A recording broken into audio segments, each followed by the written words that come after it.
So for 13 years, Toni has been a ref in the NBL.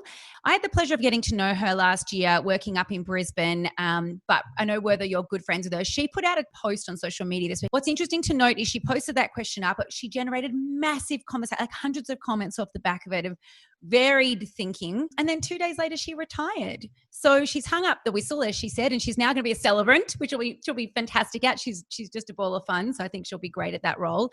I hope that those two things aren't correlated. And Wertho, I know you know a lot more about this. This is a great thing for us to discuss. Should external parties to the elite players who operate at that elite level also have access to a bit more support?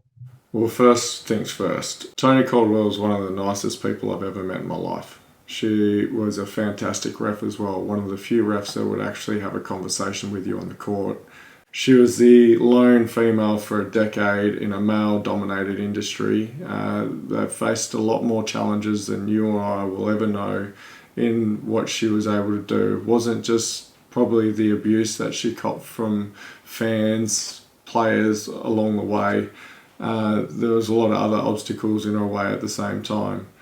Now, when it comes to her question posed, probably all referees in all professional sports probably need some sort of help, because what we know now is they're a lot more accessible to be abused by social media and stuff like that. I think if the players have got that in place, which they do, then probably the referees need it as well. Now, majority of them are stubborn jackasses that probably don't even care that they're getting abused verbally by people, and it probably rolls off the back. But I think for most people, and someone for me who speaks on mental health quite a bit, that can also be a front and a facade, and probably some of those things probably hurt a lot more than what they're leading on. So for Toni, she's probably copped a fair bit in her 13-year career. I don't think her question posing it has anything to do with her retirement. I think her time and her understanding of what's important is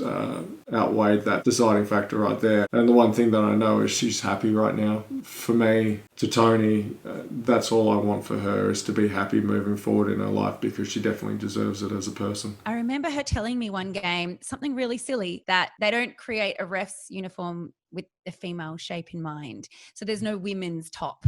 So she was for 13 seasons wearing an oversized, uncomfortable uniform while she was trying to do her job.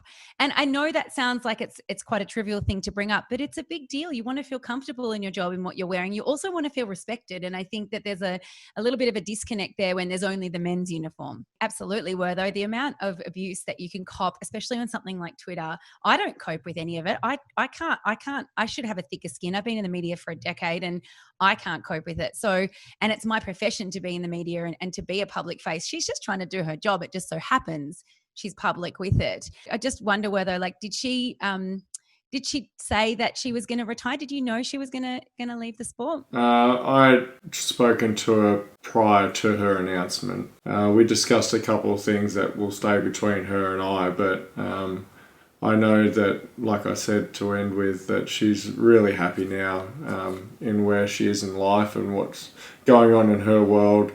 And I think not just Toni, but I think everyone that finishes whatever you may be, a coach, a player, a referee, an administrator, you sort of learn that there's so many bigger things in life that mean so much more than the sport. The sport is a vehicle that has given us opportunity and taken us places and met new people and all that.